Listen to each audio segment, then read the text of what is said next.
شروع میکنیم از رستم امومعلی.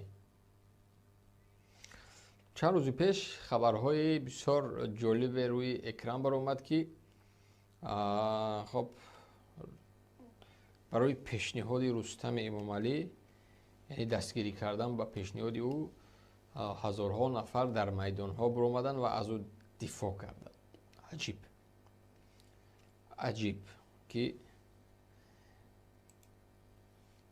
بیاین این نوار را میبینیم، بعد صحبت ادامه میدیم، معلوم میشه که رستم امومعلی کیست.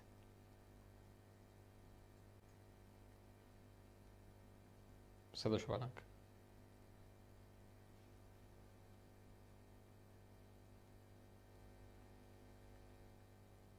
چنین وسیله مهمترین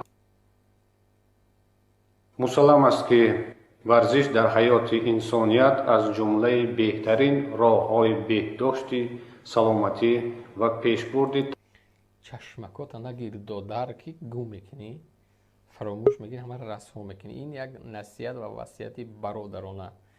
این چشما را از همه حرفای نمیدونم شریفتی 36 یا 40 قطعه نویسگن کن نگیر، اما تا نقص نگاه کنی.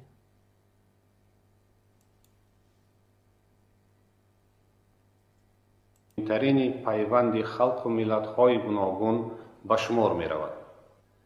مردمان سیاره زمین بیشتر از 150 سال است که به فوتبال مشغولند و این بازی از زمان پیدایش تا کنون یک وظیفه و یک هدف دارد که آن به هم آوردن انسان‌ها میباشد. امروز حتی در خردترین مملکت عالم آدمان به فوتبال بازی مشغولند. یعنی فوتبال همچون